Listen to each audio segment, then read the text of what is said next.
我被赐婚了，成婚对象是我的前未婚夫谢九郎。当年他心悦一小官之女，不惜一切退掉了我的婚约，害我沦为上京笑柄，不得已仓皇离开。如今他夫人心丧，只留下3个幼子，他却上旨求娶于我，直言我性情温良，才华横溢，日后定能为他照拂后宅，教养好子女。我娘气得眼泪汪汪，我却喜不自禁，毕竟我腹中孩儿有了个接盘爹。大家好，欢迎收看达达听书。我端坐于花轿，摇摇晃晃地被抬入了谢家，在房中等到了深夜，才等到了酒醉的谢九郎。他也不上床，就坐在地上看着我，一身的颓废。我勾了勾嘴唇，笑了一声，自己放下了扇子。他却猛地来了句：我不会和你圆房的，我也不会和你生孩子。我愣了一下，抬头看向了他，他脸上极其的挣扎和痛苦。你要是有了自己的孩子，就不能全心抚养孩。总之，你只要管好后院，照料好孩子，我自会给你谢夫人的体面，保着后院里谁都不能越过你去。说完，他紧紧盯着我，目光在我的脸上一寸寸的扫过，看那样子，竟是要我当即表态，估计心里还盼着我发个毒誓，他才能心安。我眼神讥诮，出口也是毫不留情。你可敢将此话对我爹娘讲？可敢在赐婚的陛下、皇后的面前讲？谢九郎闻言红了眼睛，我与阴娘氏，少跟我说你和夫人有情深意重，有本事你为你那夫人守一辈子身，别祸害我啊！前些年你祸害了我的名声清白，如今又诓我嫁进来，守活寡，白搭上一副嫁妆做你谢家的管家婆，世人皆赞你谢九郎皎皎君子，如翡如玉，我却看你臭不可闻。我和谢九郎曾也是青梅竹马，年少有情，自定下婚约后，更是满城夸赞，好一对佳偶。他却故意在商议好下聘的日子，说自己有心上人，执意退婚。彼时我已是19岁的老姑娘，又成为了弃妇，众人闻之无不嘲我。我好不容易摆脱了他带给我的阴影，他又逼嫁于我。我在娘家待嫁时，我娘教了我18招宅斗术，只求我能将谢家后宅搅得鸡犬不宁，让那谢九郎悔不当初。昔日辱我，今日坑我之仇，必须报。可到了我今日出阁，他却又变了主意，咬着手帕，一脸屈辱和心疼。罢了罢了，为娘不求这一口气的痛快，只盼你日后生个一儿半女，坐稳主母之位，莫要落得孤独一人的下场。我用团扇挡着脸，笑得眉眼弯弯。阿娘莫哭，他娶我，我正求之不得呢。娘亲只当我是宽慰他，一直哭到了我上花轿，这般坑害我，居然还敢提出这么不要脸的要求。谢九郎被我骂得脸色涨红，甩手离去。你从前并不是这般，既是冥顽不灵，你便好好受些教训吧。第2日便要拜见温姑，我派人去请谢九郎同去，才知晓他昨夜歇在了妾室房内。我不由得皱起眉头，痛痛快快喝骂，嘴上说着和先夫人多么情深意重，妾室还不是照睡不误。睡妾室怎么就没想到会有其他子女，容易威胁到几个幼子。虽然早知谢九郎是个无耻人物，但我没想到他竟这般离经叛道。一时半会，我有些拿捏不准，有这么个父亲，对我儿到底是好是坏了。我摸了摸肚子，低头暗想，谢九郎迟迟不肯来，洞房不肯进，拜见长辈也不来，这是铁了心不给我面子。我哼了一声，自己去拜见长辈了。谢大人和谢夫人皆是我家故交，但自退婚一事后，两家已是仇敌。谢夫人如今瞧我，也不似几年前亲热，只是面上寡淡。孟氏昨夜为何未与九郎洞房？我也没想到谢夫人居然也要这般针对我。扶着我的丫鬟，手一紧，我按住了她，只是故作不解，我与夫君已是洞房了，夫君酒醒才走的。谢夫人闻言大怒，你还敢骗我？好好好，你若是与我家九郎洞房了，那帕子上。我看向了她身边丫鬟摆出来的洁白金帕，气得发抖。这谢家好歹是100年大世家，竟然这般搓磨我，哪有将此物摆在面上的道理？孟氏，你作何解释？既是洞房了，为何没有落红？旁边座上的几位姑姐、妯娌，还有几位长辈也目光灼灼地盯着我。我挺直脊背，底气十足道：我乃是寡妇，嫁入你谢家，怎可能是处子身？谢家欺辱我，怎能用这等可笑的借口？我说出寡妇的时候，在场皆是倒吸一口气。谢夫人蓦然瞪大了眼睛，指着我，捂着心口，一副上不来气的模样。几个妯娌赶紧去扶。谢家大郎的夫人一边不住地给谢夫人顺气，一边诘问：寡妇怎可入谢家？我未曾听闻你嫁过人。世家大族，寡妇皆要守节，不可改嫁。家中出了改嫁女，或是迎了二嫁妇，都是玷污了家族百年清明的大事。我袖着手，站在堂中，朗声道：谢家向陛下求娶我时，不曾问过我是否婚嫁吗？好在我那可怜的夫君去得巧，不然谢家怕是要强娶他人妻了。你说什么？谢九郎闯了进来，死死掰着我的双肩。你改嫁他人了？什么叫改嫁？我皮笑肉不笑地说道：那是我头婚的丈夫，谈何改嫁？天地良心，我没打算这么多亲戚在的时候自曝寡妇的事情，我是打算瞒着的。要是谢九郎昨夜与我洞房了，我更想将此事瞒得死死的，日后再将孩子的月份做点手脚，搞个早产，合法洗白。但谢九郎不肯与我洞房，并言明我不能有孩子，那我就只能撕破这张脸皮了。好好的认亲环节闹成了一团。我看谢夫人气的脸色煞白，好心添了一句：婆母，你莫要着急，夫君是官夫，我是寡妇，正正是最相配。谢家光是谢大人这一代就足足有5房人，家族里的分支更是数不胜数。骤然听闻谢九郎娶了个寡妇入门，纷纷上门来。谢夫人跪在长辈面前挨骂，谢大人则在祠堂挨骂。一大堆族亲将府内堵得水泄不通，我只在自个屋内偷笑。谢大人早早就去了皇宫，求谢贵妃说服陛下撤回这份旨意。可我爹更早的就堵在了宫门口，拉着谢大人就要找陛下求个公道。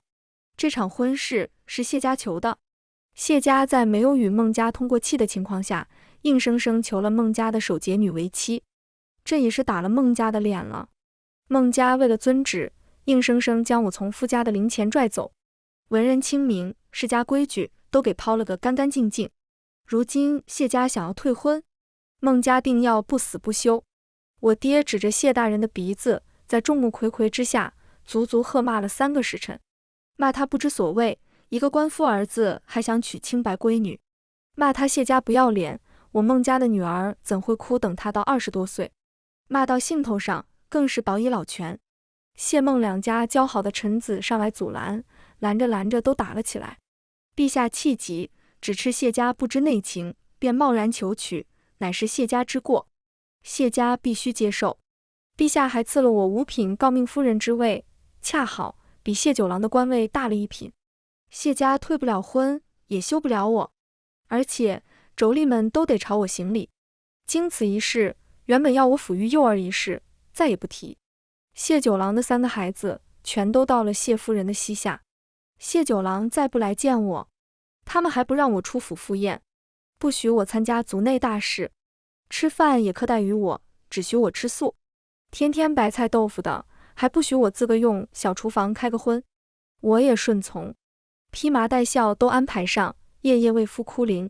谢九郎当即就气得来踢了我的烧纸火盆。我还没死，你天天烧纸钱，莫非是有意诅咒？我跪在火盆前，用手帕擦了擦眼泪。先夫去世不足1月，灵堂都未曾撤走，我本该为他烧烧纸，守守灵。婆母也是极为支持的，还体恤我是守寡之人，特意叮嘱了厨房，莫要犯了我的忌讳。谢九郎的脸色好似吞食了苍蝇一般。自那之后，厨房的饮食就正常了。谢府上下只是漠视我，就当没有我这个人。谢九郎还打算再娶一门贵妾，估计是看我完成不了他的贤良要求。我也乐得自在，毕竟我还要养胎呢。待到3个月时，谢九郎的妾室有孕，这个蠢货存心来我这个注定一辈子守活寡的夫人面前炫耀，还在我面前孕吐。他是假吐，我却是真吐，吐得稀里哗啦的。府内大夫脉一把，只乐着道喜，九少夫人这是有喜了。有没有和我圆房？谢九郎最是清楚。他当即就提刀闯入我的屋内，你竟敢这般辱我谢家！我斜斜躺在榻上，眼皮一抬，翻了个白眼。我肚子里的种不是你谢九郎的，便是我那故去先夫的，又不曾与人私通，为何辱你谢家？相反，若非是你谢家蓄意辱我，怎会如此？成婚前退婚，这是第一辱；求旨赐婚，却未曾告知我家，这是第二辱；急着要我来做管家婆，硬是逼着我家在10天内把我嫁出来，这是第三辱；不肯入洞房，堂前验怕，细数皆是羞辱。谢九郎被我噎得说不出来话，我只嗤笑。我有时真搞不明白，我和你谢家到底有什么深仇大恨，要这般折腾我？我和谢九郎不说年少有异，也还是一起长大的关系。他若是真的变心了，想要退婚，多的是时间。我孟家也不会死皮赖脸缠着不放，何苦在我即将要成婚前来谈退婚？各家都已知晓，我也上了年纪，我险些就要被祖母送去出家。好在母亲极力阻止，将我送到了外祖家。外祖乃是一代大儒，也最是疼我，还将我许配给他的得意门生。虽说家境贫寒了些，婆母难缠了些，可夫君俊俏，又细腻温柔，我也实打实的过了好几年的好日子。要不是我那短命的夫君为了百姓为官匪所杀，婆母又想送我去寺庙出家，我何苦去借种要个孩子护身？我看着谢九郎，你若是不服，可敢与我去御前辩上一辩，看看此错是谁错？谢九郎哪里敢？因着他求娶，陛下稀里糊涂就应了，闹出这种逼世族劫富再嫁的丑事。天下文人已是将谢家骂了个狗血淋头，陛下也常被御史劝诫，早就不肯踏入谢贵妃的寝宫了。谢九郎喘着粗气，恶狠狠地盯着我，那就打掉。怎可？我捂着肚子，故意恶心他，这可是先夫的唯一血脉，若要我打掉，我还不如带着孩子一起死了干净。我哭哭啼啼，谢家这边已是闹翻了天，娶了个寡妇，怎还能弄个野种进来？先是谢家妯娌各种苦劝，被我苦苦啼啼的哭诉先夫待我何其好，要是打掉一父子，就不是人给兑了回去。然后是谢夫人围了我的院子，要强行灌我喝下堕胎药，被我暴打了一顿，打得一脸青肿。谢家长辈要来找我麻烦的时候，我直接悬梁了，还写下血书，派人送给了孟家，直言谢家辱我久矣，如今更要杀我孩。我先夫乃是为了百姓而亡，现在竟连一点血脉都保不住，我无用，倒不如带着我那孩一起走了。我被救下后，我娘派人去请来了我的前婆婆。我那前婆婆地主悍妇，手段之高，连我都招架不住。知道谢家要害死他的孙子，他直接去撞了宫门，血溅当场。被人救下后，只谗言道：吾儿非为大家子，勤学苦练不曾歇，有幸得登青云阶，夙兴夜寐治匪患，不幸亡于匪屠刀。在这之后，他便晕了过去。我那先夫的身份也经此转了出去，农家出身的寒门子弟，3年前的状元，为官以来更是有名的能臣，因护着百姓逃难而殉职，而我腹中是他唯一的骨血。夫君过世没几次，谢家便逼迫我过门，现在又要害我腹中子。群情激愤的寒门学子直接围住了谢家大门，什么臭鸡蛋、烂菜叶都往谢家的大门口丢。我那前婆婆也是个命硬的，没死，醒了，闹着要我的孩子。可谢夫人却言，这孩子兴许是谢九郎的。就有学子问了，既然是谢九郎的，那又何必弄死？最后还是我的皇后姨母出面，让我先归孟家，生下孩子后许两姓，日后子嗣分为谢、高两子。我悠哉悠哉地归了孟家，前婆婆还要和我夺子。我只一句，婆母便对谢家的家财没点念想。我嫁都嫁了，不能白嫁，这谢九郎的资产必须得有我儿的一份。故而生下孩子后，我便带着钱婆母回了谢家，由她盯着，我放心得很。谢家见到我这位先婆母的时候，一个个恨得牙痒痒，可他们不敢再和我发生冲突了。他们不能休妻，不能和离。我娘家还在，陛下亲自赐婚，他们也不敢让我死了。我谢孟氏注定是谢家洗刷不掉的污点。谢九郎刚开始还气急败坏的，不肯见我，但见我带着孩子和钱婆婆过得融洽，又不甘心的来我面前刷存在感。孟家阿婿，你就这般绝情？彼时我正在院中摇椅上小睡，听闻这话，我睁开了眼。又怎么了？你也是有女儿的人，怎么狠得下心还安厌的胎？我抬头看他，就问他，我女儿都不是你的，这辈子也不会给你生孩子，也不争夺你的宠爱。我吃饱了撑的，害你妾室何处出？谢九郎涨红了脸，这了许久，愣是没说出话。我以前一直觉得谢九郎人品低劣，现在想想，又觉得他或许只是脑子不好。我非常之好奇地问道，谢九郎，为何你要求娶我？不是因我贤良吗？谢九郎立刻反驳道，你个善妒之女，当年还没和我成亲，就屡次欺负英娘，后来还故意做手脚，害死了英娘，就为了嫁入我谢家。我要是不娶你，你保不齐害死我的孩子。谁害你的英娘？我觉得可笑。若说有婚约时，我是你堂堂正正的未婚妻，未来的夫人，我需要嫉妒谁？直接打死得了。若说你成婚后，要不是你家哄了陛下下旨，我都不能再嫁。我满是嫌弃地说道，到底是谁给你的自信，我会为了你害人啊？你是世家嫡出贵子，我也是大家族培养出来的嫡女，不嫁给你，嫁给其他人也是一般的。说是年少有情，可那情轻飘飘的，风一吹就散掉了。换做其他好儿郎，我照样能培养出来。又被我讽刺了一通，谢九郎便去查了，查出他那个英娘并非面上那般纯善，自导自演，多次被我所害。只是因为所有人都说迟早谢九郎会改娶大家女为妻，他会死也是自己做，非要陷害我一波，还想着日后绝子，给自己下了容易血崩的药，一下子完脱了。偏偏他死了，死前还要抓着谢九郎的手，苦苦哭求他娶我，美其名曰我若不能得偿所愿，肯定要对他的孩子下手。我不懂这英娘到底是什么意思，嫉妒我，想要我以后永远逊于他，还是觉得谢九郎对我有防备，这样的人会提防着我，对孩子最好吗？突然得知真相，谢九郎气疯了，毁掉了所有有关于亡妻的东西后，他又来对我说，阿旭，我后悔了，我们可否重来？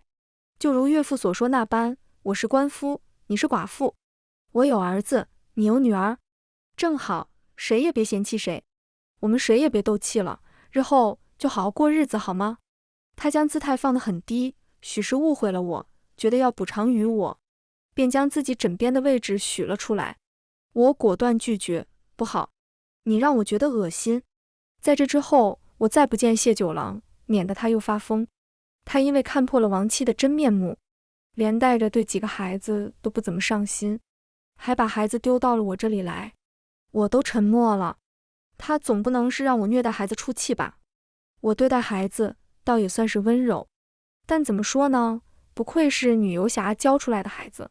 谢九郎的长子上来就是双眼泪花，情真意切。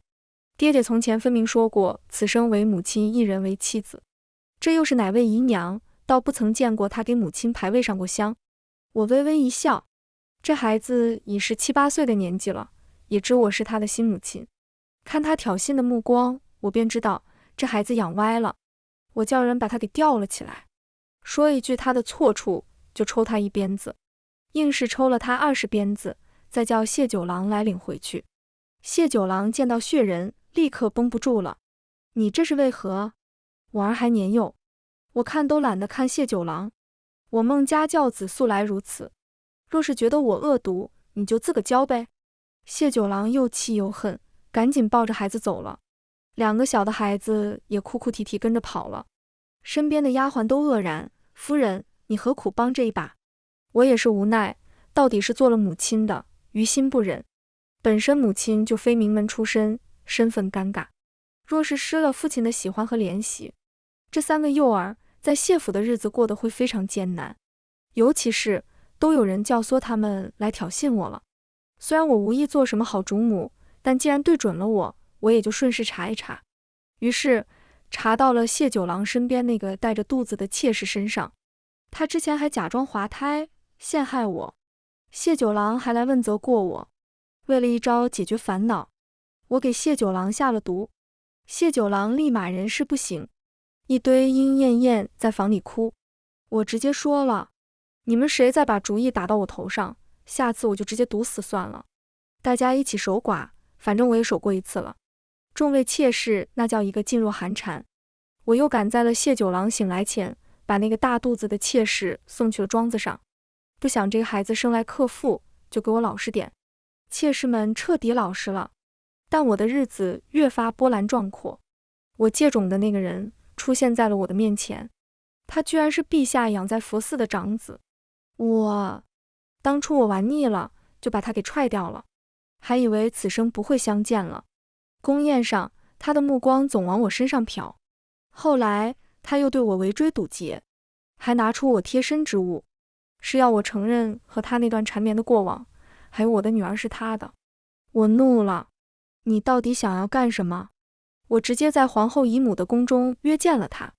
过往之事过了就好，何必再苦苦纠缠？他手持佛珠，坐于上首。我没打算让我的女儿叫别人爹，所以孟旭，你必须嫁给我，让这孩子记在我的名下。怎么可能？我这都2嫁了，拉扯个孩子怎么可能嫁给他？他还是个半和尚，他的眼神却很是坚定。你若是有本事，你就操作吧，做个皇子妃，做个孟妃，日子确实也不差。尤其是他还是孩子的亲生父亲，我不用总提防着。谢家又不让我去参加宴会那些的，我早就呆腻了。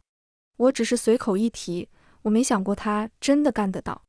谢九郎病得很重，来看的大夫都说要准备后事了。国师一出关就说我命格太贵重了，必须和谢九郎分开才能保住他的小命。谢家有了由头，立刻赶紧求了旨意。他们早就不想要我这么个谢家妇了。我前脚和离，后脚国师又说我和大皇子的命格非常匹配，适配到一起可以压制大皇子身上佛气的绝佳命格。和我成婚，大皇子就不用继续待在佛寺了。扯淡的是，陛下答应了，他把我赐婚给了大皇子为正妃。大家族里无人不知，大皇子的生母乃是陛下的心上人。当年陛下多次想要让大皇子成为太子，大皇子都一病不起。国师下山把大皇子带进佛寺，大皇子才能好转。只因大皇子命格特殊，和皇位相克，若是和我在一起，大皇子就不再为命格所累，那他不就是太子？而我成为了太子妃。我没有成为太子妃，因为我直接升级成为了皇后。因为皇帝驾崩了，留下旨意大皇子登基，于是我也就顺势升级了。皇后姨母一直无子，早就做好了新帝登基后日子不好过的准备。没想到新皇后居然会是我。姨母从我成为大皇子妃那天起，就是掩饰不住的笑容。我成为皇后之后，她更是憋着一口气收拾往后的仇敌，而谢家更是迫不及待地将谢九郎赶出了皇城，生怕陛下哪一日想起他，就将他杀了。而我以3嫁之身成为皇后，日子也不是很好过。前朝闹选秀，闹无敌长子，一个个的都在盯着我的位置。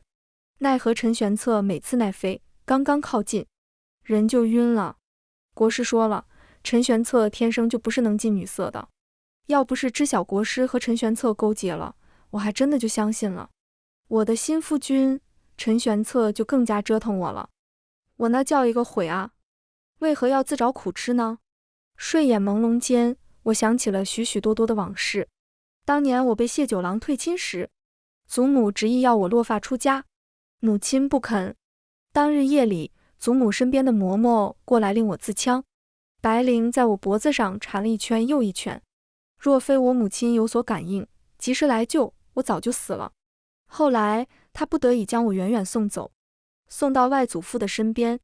那段日子称得上快乐，直到我的夫君没了，我的婆母嘴上要我出家，却是暗示我要殉夫，以保清白名声。我不愿，我不想死，也不想出家。于是我在去佛堂办事时，用7日的功夫勾引了一位长相俊美的俗家弟子。后来呢？叔伯兄弟为过头妻就抢财产的画面，在我脑海里挥之不去。我不愿意一辈子困在那等地方。我知晓那位英娘算计我的事情，知道是他怂恿的谢九郎故意在成婚前夕闹退婚，害我至此。